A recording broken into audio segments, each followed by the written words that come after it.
Good evening. Welcome to Community and Technology, where we connect the global community with news, information, and resources to hopefully help improve your life. I'm Stuart Reid, and I have today a very special panel of folks to talk about emergency preparedness. We have Wali Abdun Noor from HIN Network, Carol Johnson from the COAD Network, East Harlem COAD and HIN, and Bob Ponce also from HIN. So let's begin. Maybe one of you guys can give us a brief overview about what is emergency preparedness and why is it important. And let me just also, just by way of introduction, say also that September is Emergency Preparedness Month. And typically we have an Emergency Preparedness Day event this month. We've done that for the past 7 years. This year would have been the 8th. When I say we, that's the WHCR Emergency Broadcast Team in collaboration with HIN and Harlem Hospital and many other local community institutions. But because of the COVID, we're not doing it this year. But let me just turn it over to you guys as some of the experts out there in the field. Tell us a little bit about what emergency preparedness is for some folks who may not really know the term or what it's about. Bob. I'm the youngest of the bunch. I shouldn't be talking first. Well, I was going to throw the history to Wally since he's the senior member of the team, but however you guys want to do it. Okay, well, emergency preparedness is just a higher level of common sense. It's about asking the question, what if? And we know from, just recent history that things happen. And they may not happen every year, but every couple of years, something happens that is unexpected, something that happens on a large scale that affects a lot of people. And so it's really about, what if something does happen? Am I prepared for it personally? And too many of us are sleepwalking, basically going through expecting that all things will be there for me no matter what, when the definition of an emergency is that all things are not there for you. Systems are compromised. The things that we come to expect might not be available. So it's really about just a basic call for people to be self-sufficient. And I want to kind of not do the usual emergency preparedness, because quite frankly, people have heard it. We've been doing this stuff for almost 10 years now. And now we're in it. You want to prepare for an emergency? We're in one right now. So we really want to take another step. If you're not really ready to level up after knowing everything that's going on, you should just turn the radio off and go turn it to another station and listen to some music. Because quite frankly, I don't want to waste my time talking to you if you don't realize it's time for you to get prepared. So, we're going to talk about it from, we're going to do the same thing we always do, is just talk about what we need to do right now. And so the basics of emergency preparedness is, let's talk about where we are. We're coming out of a pandemic and we're in the middle of an economic recession, and there's a political battle for the direction of the country. And it could go either way, and no one can sit here with a certainty and tell you what's going to happen on November 3rd. But we can tell you that you can be prepared either way. And being prepared doesn't mean just being prepared for who gets elected. You got to be prepared for blackouts. You got to be prepared for hurricanes. You have to be prepared for acts of terrorism. We've had that. We had that 20 years ago when we had a major act of terrorism here in the city. So all of these things have profound effects on our lives, our families, our communities. And the most important thing you can do is at least have some plan about what to do if things go wrong.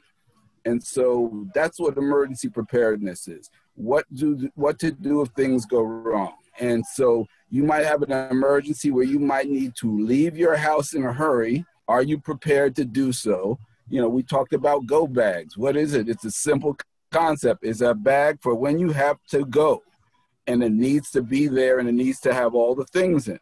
You might have an emergency like we did this year, where you have to stay in your house for an extended period of time. And we call that shelter in place.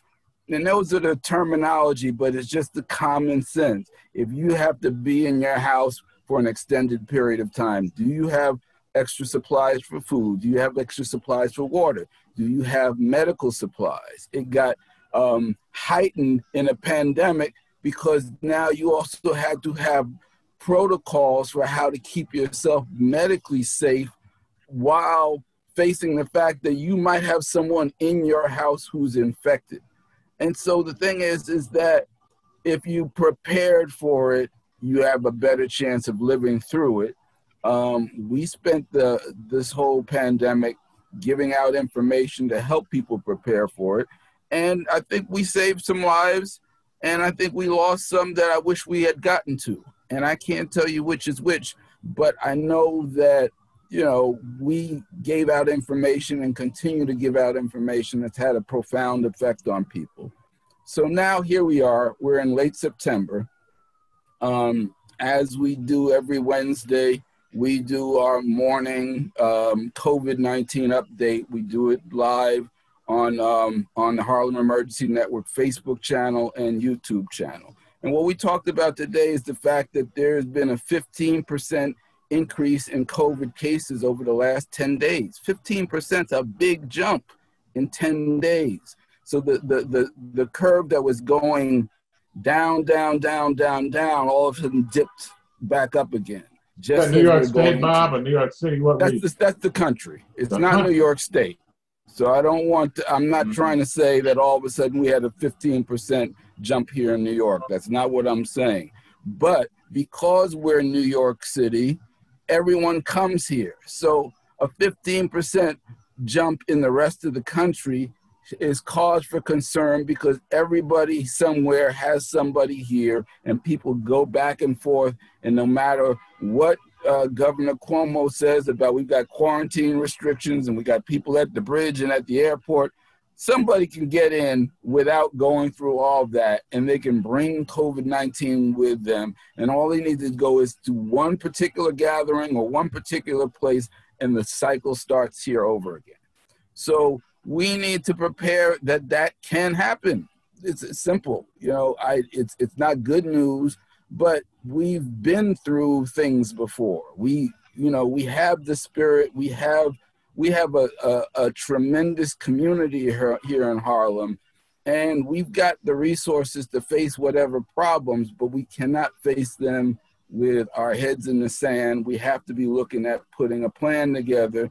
And if you put the plan together, you know, we share information on what the resources are. So we've always been about communications and getting the word out and having a network so we can get information out. And so what happened, let's roll it back, because this year was a prime example of how this work that we've been doing since 2013 has built up to a place where we were able to respond to it. So not only did we do our regular blast, but we collaborated with you, Stu and Doug, with what you've been doing with Digital Divide Partners and this great work you've been doing in the grant houses in terms of sharing information. And we put all these collaborative networks in place so that we could get information out in a hurry to people so that they could make informed decisions about what they needed to do.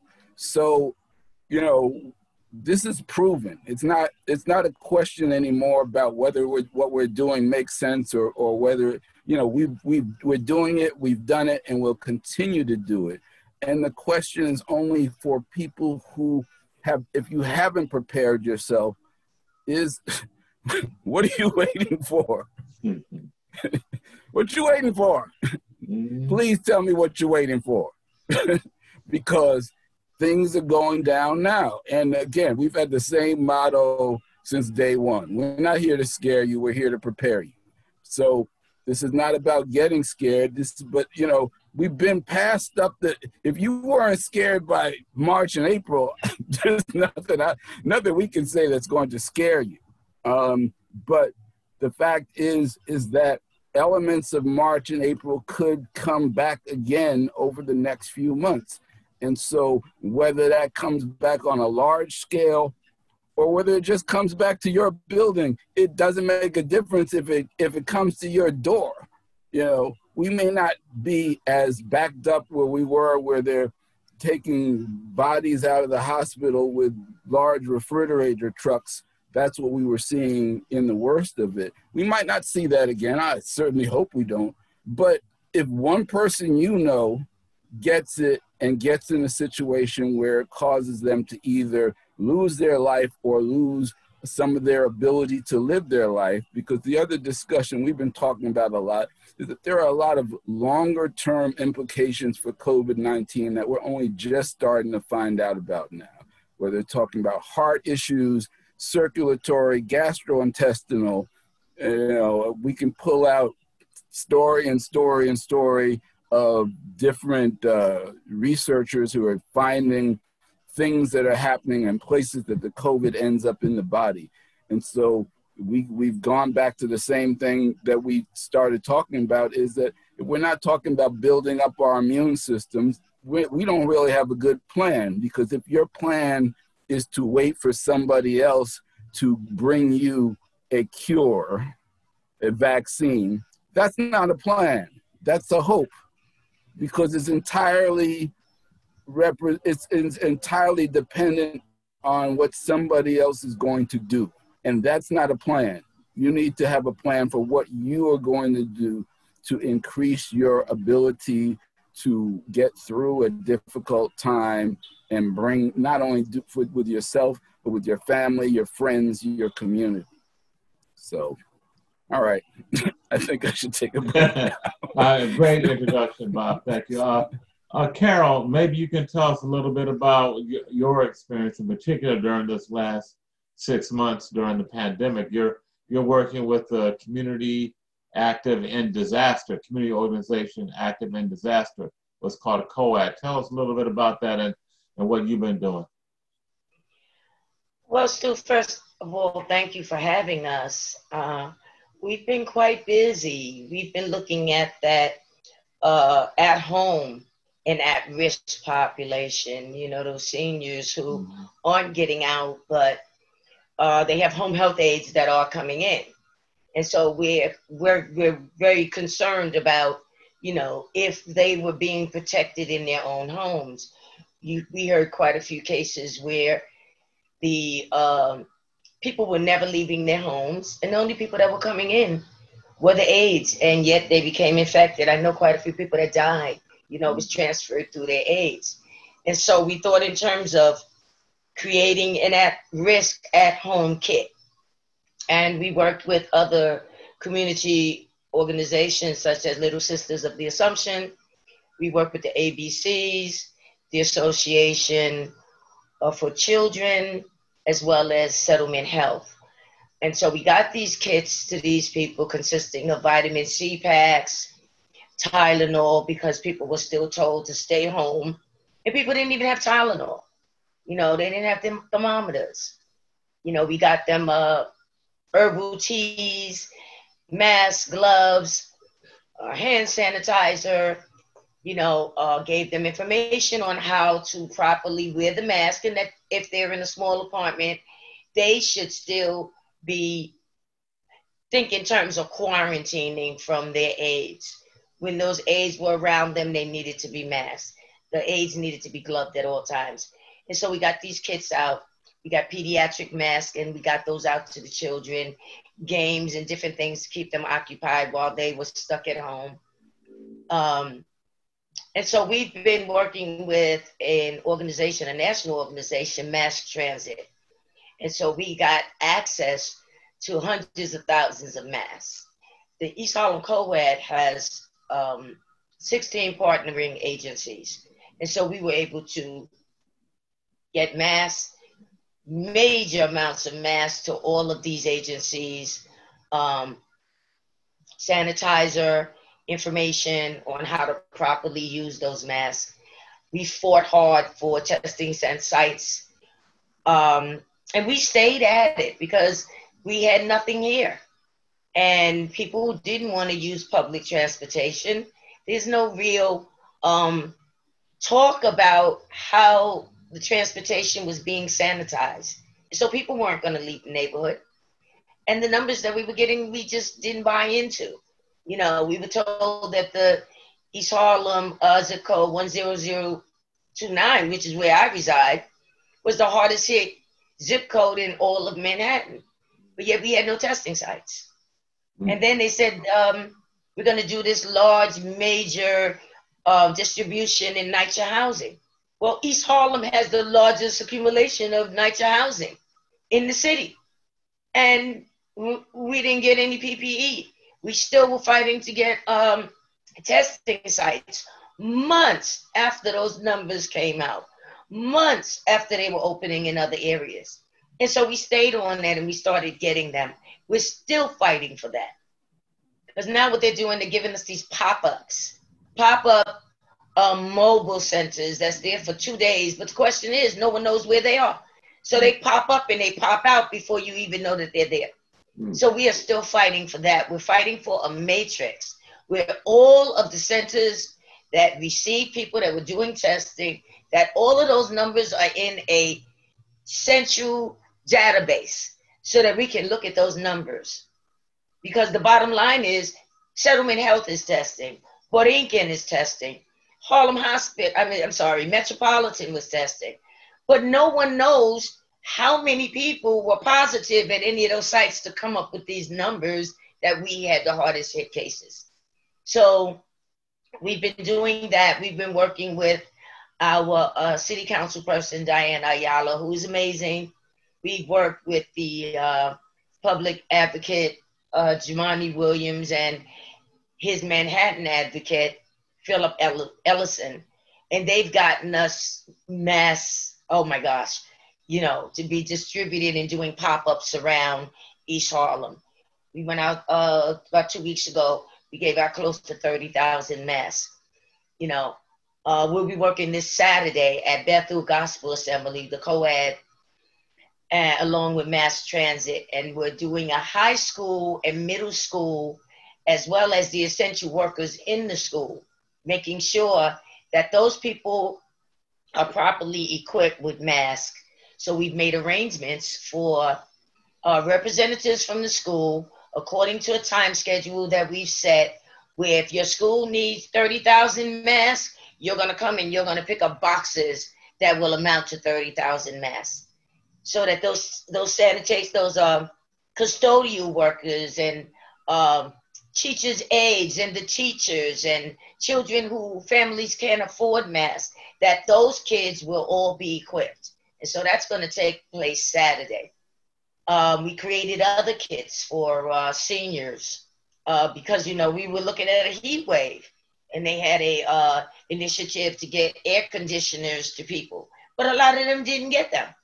And so we created other kits that had cooling packs, ice packs, again, vitamin drinks, again, health teas, in order to try to boost that immune system. We gave them Ready New York information so that they can prepare. This is about mitigation. It's about mitigating, lessening the severity of an emergency. When you are prepared, you're not sitting back waiting for a building to explode. You're not waiting for a blackout. But when they happen, if you know a little something, you will know how to respond. We all have something called fight and flight. That's going to set in. Anxiety is going to set in. Fear is going to set in. But if you know something, and as Bob said, you're prepared, you've got that bag in the event that the authorities knock on your door in the middle of the night and say, you have to leave your home now. There's a gas leak in the building. What are you leaving with?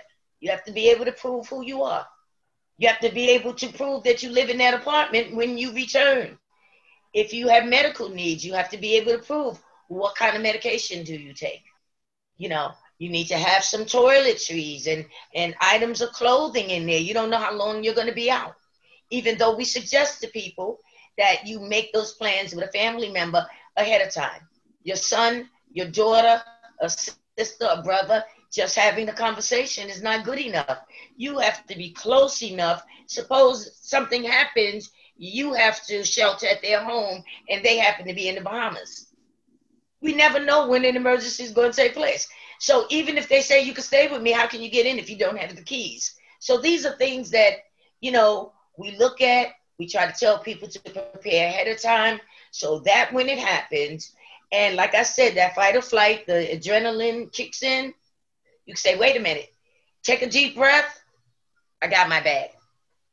I have extra food if it's a blackout. I have a can opener, a manual can opener. My electric one is not going to work. You know, I have flashlights. I have a medical kit if I have to shelter in place.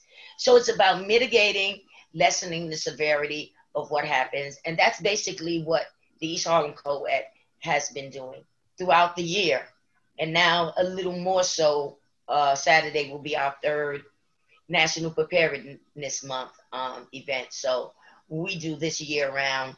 And now we're doing mental health training with different organizations in East Harlem for the staff, because that's a major issue that a lot of people are not looking at. So we've been quite busy. Excellent, excellent. Let me just interject that we're here on WHCR 90.3 FM on community and technology, and we have an esteemed panel talking about emergency preparedness and mitigation. We've just heard from Bob Ponce and Carol Johnson, and now I'd like Wali Abdun Noor to chime in and tell us a little bit about maybe some of the history of how you came into this, as well as what you see going on in the COVID environment. Wali.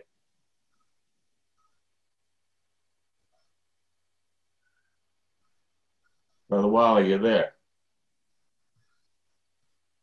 I think we may have lost Wali.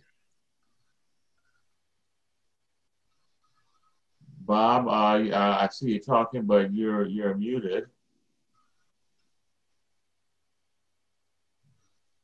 I am sorry. I had a fire truck going by, so I put it on mute. Okay.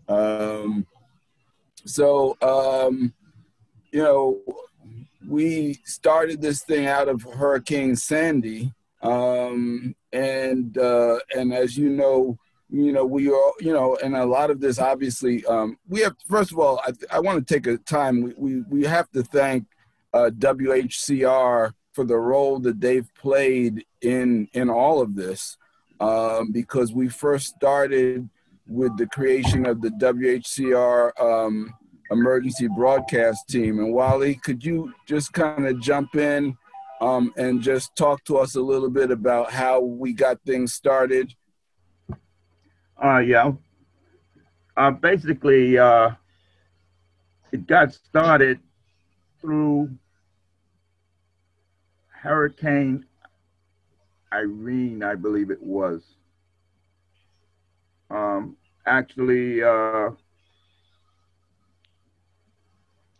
We decided that we wanted to stop being victims and started to realize that like Bob said earlier, that things will not be normal. You will not have the regular services that you have, and you will have to know what to do and where to go and how to get there. So I guess it was back in 2013, we started at WHCR. Stu mentioned WEBT. That was like the first of the group, the outside group. Actually, there was a Citizens Emergency Response Network, and also Community Emergency Response Team that was also operating in those days. So we grew at WHCR, the radio station, and we actually trained up to 60 people in emergency communications. We chose communications because number one, it was a radio station, so that's obvious. And number two, you can't respond to an emergency if you don't have any communications. You just, nothing's going to happen. So communications is a key aspect of um, emergencies response. And so we got started in that, and we started training. And then out of WHCR, WEBT, that was basically for the staff of WHCR that would be manning the radio in an emergency. But who would they be talking to? And that's when Harlem Emergency Network came into effect. That's the group that's out in the community that would be talking to WHCR EBT.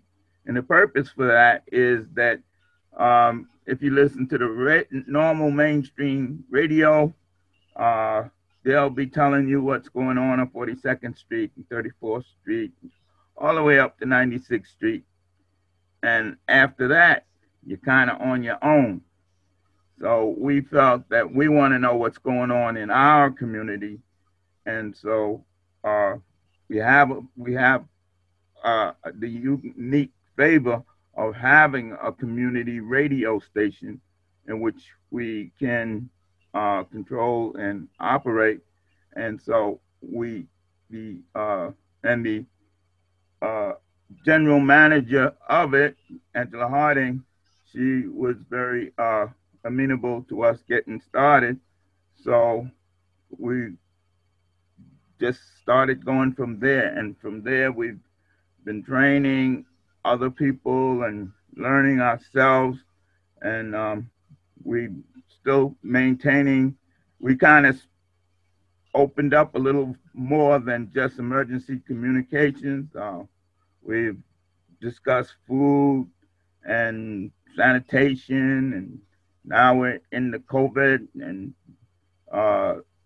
this organization has been in the forefront of real COVID response, even though a lot of people haven't heard it, but this is the real deal, I think.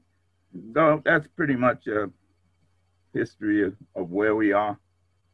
Okay, well, Wally, thank you for that. You mentioned WHCR and the WHCR Emergency Broadcast Team, which is WEBT, and the major role that the general manager, Angela Harding, played in helping to get that started and get that moving and transform the community radio station, WHCR, into an organ that would transmit information during emergencies out into the community so that Harlem could have real-time information about what was going on. So WHCR FM 90.3 FM and at WHCR.org does that and performs a very vital service that wasn't there before. But in addition to the FM radio station and the online presence of WHCR, there are other communication technologies, Wally, that I'd like you to talk about just a little bit about so that our listeners and viewers can understand how important it is to have alternative and redundant communication platforms. Yes, in emergencies, especially in serious disasters, you don't know what will work. We've been fortunate to come together with your group. You have a lot of names for it, so I don't know which one to use at this. Digital Divide. Digital Divide Partnership. And that is a group that is very unique. They on the cutting edge of broadband.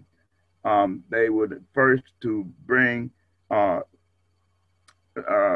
cable TV into the Bronx when the big companies refused to come into the South Bronx. And anyway, they are very experienced in broadband and they come up with unique ways of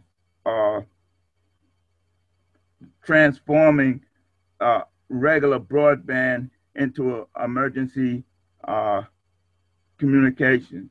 For example, they are in the housing developments, night shift developments, and they start local FM broadcast stations in these developments, and people in the development can come down and either listen or participate in the radio programming, and that they get very familiar with it, both by listening and by participating in the operation of it.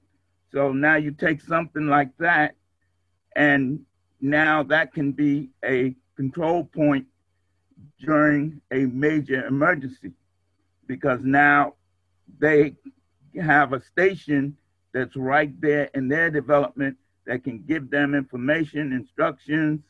They can report to what's going on, and that also, that point is connected to outside operational centers, so that it's not like a little island by itself. It's connected into a major, what would I say, a major system where it's local, but yet and still it's almost national.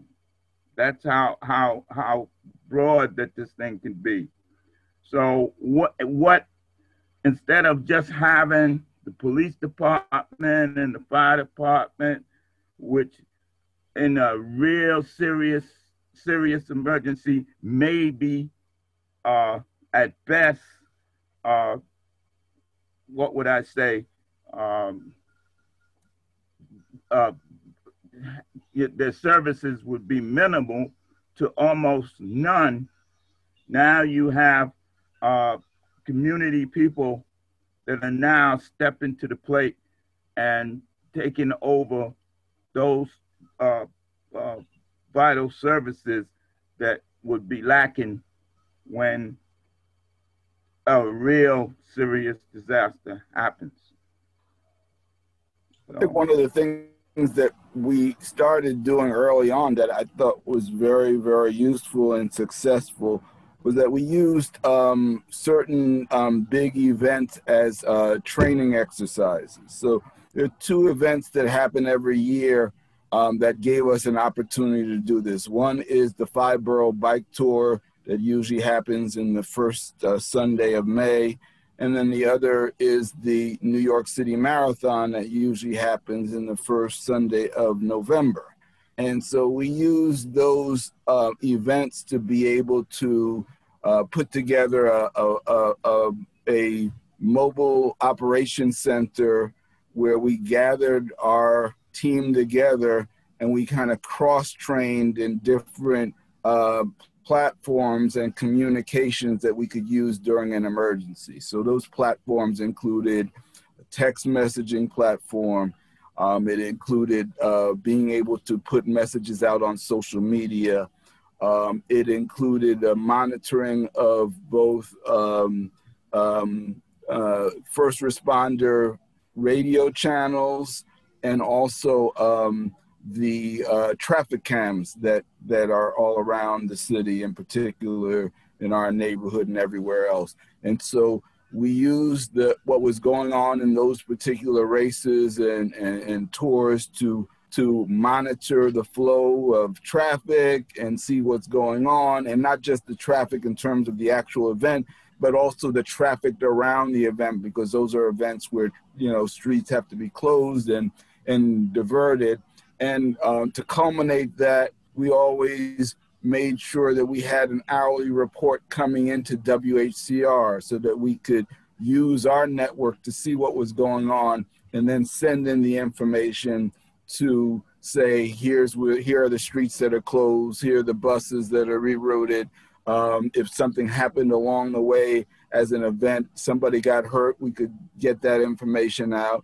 And fortunately for the ones that we did, we never really had any serious injuries or anything like that, but just having our team there and knowing that everyone in there took it seriously, because had there been an injury or had there been something like the Boston Marathon where there was a terrorist incident, we had a team ready to not only gather the information, respond, but also send it out into different channels. And the last one we did, of course, we collaborated with Digital Divide Partners, where we did our mobile operations center in the Grant houses, and we had a chance to collaborate with the resources that you guys use to be able to have community flow of information within a NYCHA housing project. So I'm really proud and excited for all the people who participated, for us to be able to collaborate with you, for us to be able to have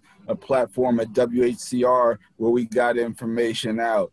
And so that was the training. And now let's look at what happened when the emergency came, because the emergency showed up in March. And then all of a sudden, everybody is challenged because we had to rethink our assumptions about everything. And we talk about Angela Harden in the station, and she had to make some very, very serious decisions in short spaces of time in terms of, what was the operation of the station going to be, what was the best choices to make in terms of the safety of all the people who had shows on the station. And so at the same time, to be able to do that and also take on the mantle of still being able to disseminate information that was powerful and useful and helpful in the midst of an emergency is a real, it's an amazing feat. Yeah. And we were glad to play our role, but we need to give credit where credit is due for an amazing challenge and for people who rose to that challenge. I'm glad you said that, Bob. I just want to interject that Angela Harden, General Manager of WHCR Radio, and our incident commander, our commander for WHCR Emergency Broadcasting, she was putting together 2 and 3 and 4 reports every week about COVID issues and responses and places to go and resources that were pushed out both on the radio station as well as on our website, whcrebt.org. And she worked tirelessly for a good 2-3 months, every day, every week, putting these reports together, gathering information, and pushing it out there. So she was a real force in helping to keep our community informed. Yeah. And we were all doing this at the same time, where we were shocked and losing friends and colleagues at the same time. So it was amazing. I want to take time and acknowledge, Carol Johnson talked about some of the work they did, tens of thousands of masks distributed, information distributed. We were really privileged to be able to work with a core group of people who did not stop or slow down during this pandemic to be able to help keep our community from pulling apart at the seams. And we did. We lasted through it. We lost people. We've had people with health challenges, but we made it through it. And that is something that we have to build on. We have a tremendous resource of resiliency, and it's not just Harlem. We interacted seamlessly with people in the Bronx. We did not look at arbitrary boundaries, because we got family on the other side of the river too. And so we worked, if we had resources, if they needed to go in Harlem, they went to Harlem, but we directed plenty of resources to the Bronx as well, and just collaborated. And so that's, that was a result of having the planning in place and the training.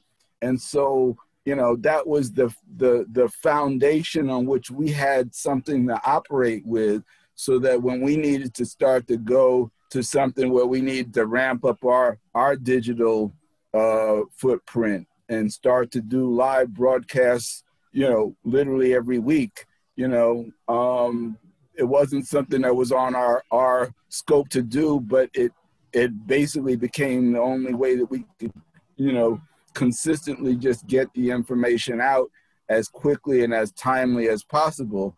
And, so we're in an interesting spot now where what we're trying to do is just assess what are the, do the hot wash that was never done and really assess the wins and losses, do the after action report that no one has done, and use that as a basis for looking at what do we need to be doing for the next 6 months.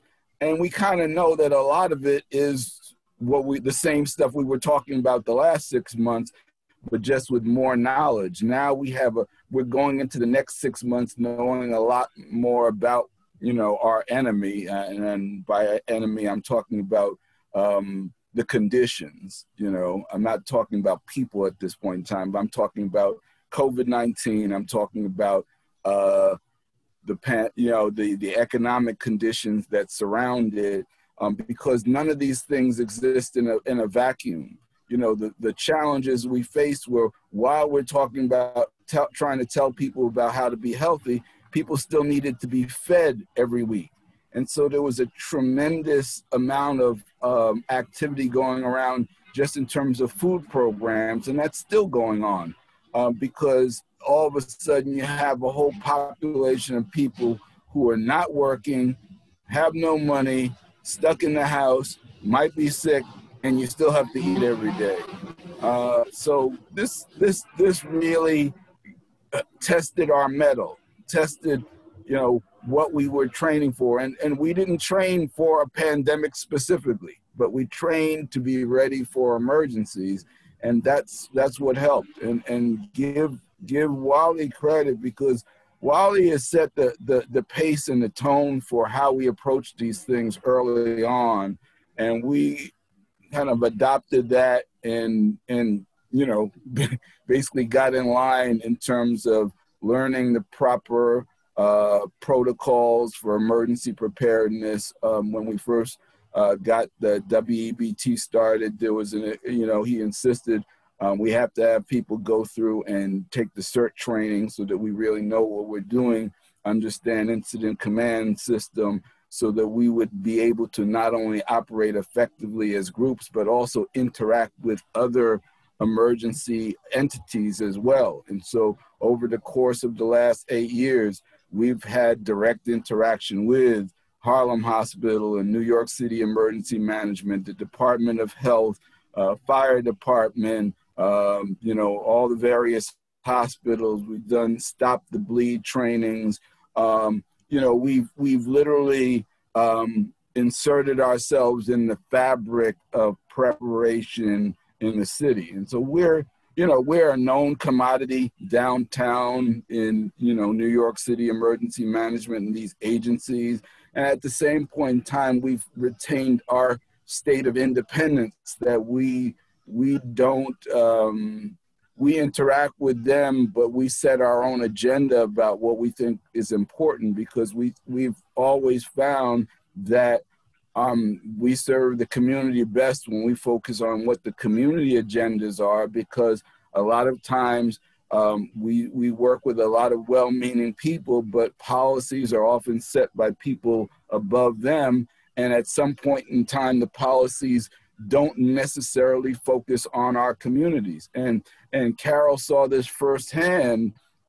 We would hear the statements about what's going on, and then Carol, just share some of your experience in going to some of these testing sites and seeing what we were supposed to have versus what we got. Yeah, testing sites that weren't there, testing sites that were promised in June. In May, the end of May, we were still promised testing sites. At that point, we really had one major testing site that was only taking 65 people a day. That was Metropolitan Hospital, all the way down on the border of Yorkville. Harlem goes all the way up to 100, East Harlem goes all the way up to 142nd Street, east of 5th Avenue. And that was the closest testing site we had. And so there was one here in my neighborhood. My alma mater was supposed to open, and I went over there was nothing. And then a few days later, the head of emergency management at the hospital was told that testing site belongs to you. How did he not know that? There was a testing site that was in East Harlem, and because it wasn't attached to our East Harlem council person, but it was still in East Harlem where she could have informed her constituents, they felt she didn't need to know. She found out because I found out. It's sitting right there in the middle of East Harlem, and you didn't even tell our elected officials over here that your people can go there to be tested. So now I go to a testing site. I'm out there for 10 minutes. It's in the wrong location. It's not on 111th Street. It's on 112th Street. It's not on the corner of 112th Street. It's way down the block on 112th Street. And I sat there for 10 minutes, and finally I went into the gate, and the woman chased me out. I said, "Isn't this a testing site?" She said, "Yeah, but you can't be back here." I said, "But what if I want to get a test?" She said, you have to go outside. You have to go outside. Box for masks, box for gloves, both are empty. I went back outside. I waited another 10 minutes. I came back in again. I told you, you can't be back here, but I want to take a test. How do I get tested? You can get tested, but you have to go back outside. No one ever came back out. You know, so this is the kind of stuff that we've been contending with. Now it closed, and people were going over there. They didn't even tell us it closed, even though it was inadequate. And when it opened, let me say, they had no testing kits. Only one of the 3 people there had ever done a test. The other people had no clue. They didn't even know how to perform the test, but they didn't have any equipment. So that's the kind of stuff that was happening here. Wow. Well, let me just, Kara, I want to come back to you again and talk about what you see going forward. But let me just say for our listeners and viewers out there, you're listening to WHCR 90.3 FM, Community and Technology, with our esteemed panel on emergency preparedness, Wali, Carol, and Bob. Carol, what do you see as, you know, one of the things I want to get all your comments as we enter the fall, we enter the schools are opening up or trying to open back up.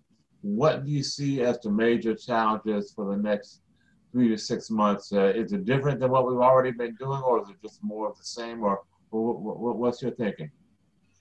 Well, first of all, the schools aren't prepared to open. Second of all, they're going to need a lot more staffing than they had before that they don't have. To be in the middle of a pandemic and people are literally willing to walk away from their jobs rather than go into these schools and risk their lives and risk getting this infection and being asymptomatic and bringing it home to their families when they've managed to survive it for these last 7 months. You know, the virtual learning process is a mess because there's so many kids in our neighborhoods who never had tablets, who were behind the bar before COVID, stayed behind the bar for the last 7 months, were never able to get virtual learning. And now, and then you had a lot of teachers who weren't adequately trained. They didn't even know how to teach it. They didn't even know what the process was all about. So imagine a child who was already left a year behind before COVID. Now we have 7 months. You're talking about a child that's 2 years behind, and you have no real recourse. And you got people that scared. There's schools here in East Harlem where the people who are going to prepare the school to reopen have tested positive. You have teachers who have tested positive. You have students in some of these schools where the parents are sending the kids to school knowing that they're positive. It's a very dangerous place. I don't have any children, but I am sure advocating to everyone I know who has children, grandchildren, great-grandchildren, great-grandnieces, whatever. You need to be vigilant and pay attention, because I thought that it was irresponsible to put out a 156-page newsletter, you know, about the safety of the school. Who's got that kind of time? We're trying to live a day at a time. And even after all of that, you had so many schools, the ventilation systems were already messed up. which meant that had to be corrected before you can even get into the sanitizing process in order to prepare the schools to reopen. So that's what we're really looking at. Going forward, we're also looking to see what plans do you have on putting testing sites here in the event that we begin to spike. Are we going to be back down at the bottom, getting them in July when COVID started in February? Are we going to still see these got to be erroneous numbers? You know, because there's a spike taking place in New York right now, in Queens and in Brooklyn.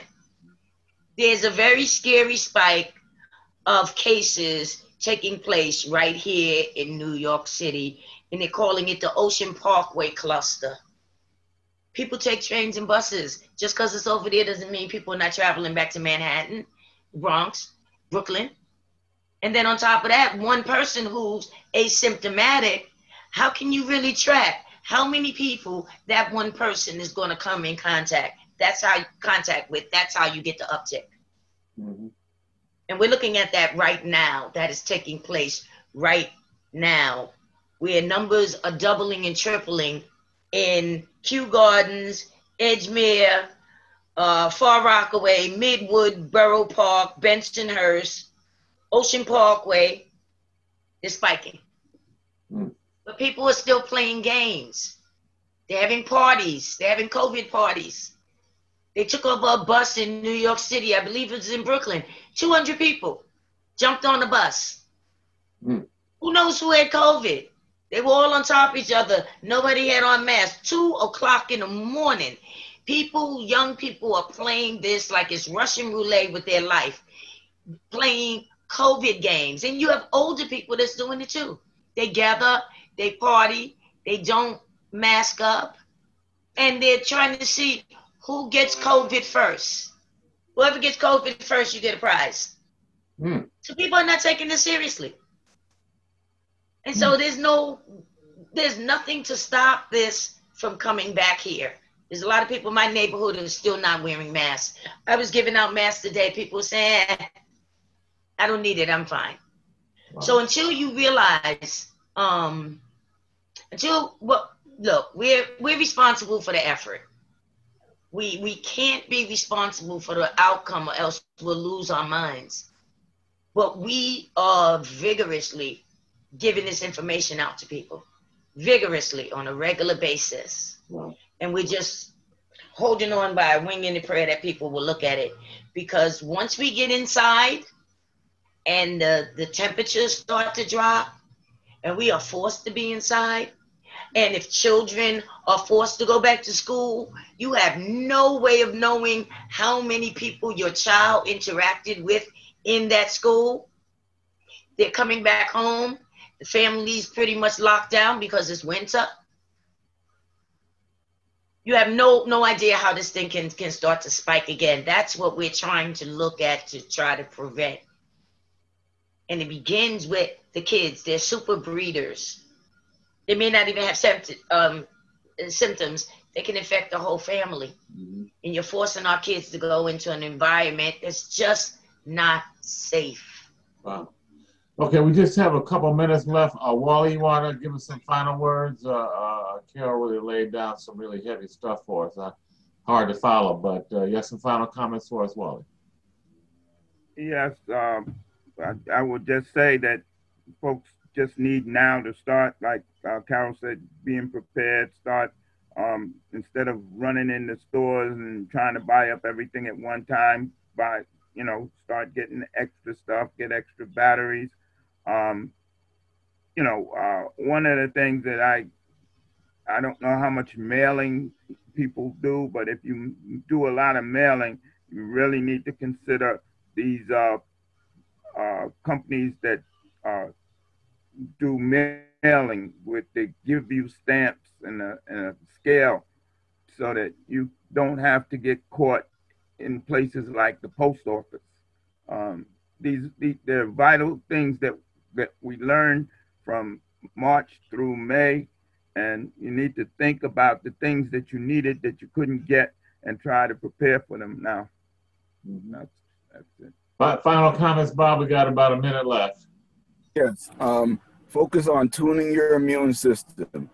Make sure you're getting vitamin C, vitamin D, and zinc in your system. In particular, vitamin D, we're going to be talking more about it because I don't understand why every health official in the country is not advocating that people look at their vitamin D levels. There's a ton of information connecting vitamin D deficiency to COVID deaths. So, and in particular, people of color, particularly skewed toward vitamin D deficiency. And if you're going to a doctor, you should be getting your vitamin D levels checked. So tune your immune system, eat healthy foods, stay safe. Okay, I want to thank you all. This has been a very informative panel, and I want to thank you all for the work that you're doing out there in the community. It's vital, it's essential, and we really give thanks to you all. Wali Abdun Noor, Carol Johnson, and Bob Ponce of the Harlem Emergency Network and East Harlem COAD. And before we sign off, I also want to mention for resources, folks to look at WHCREBT.org and safensmart.org, SAFENSMART.org. There you'll find a lot of interviews of Black doctors and physicians and other resources to help deal with this COVID response. And of course, the HEN Harlem Emergency Network Facebook page. So thank you all for tuning in. This has been Community and Technology on WHCR 90.3 FM. See you next week. Good night.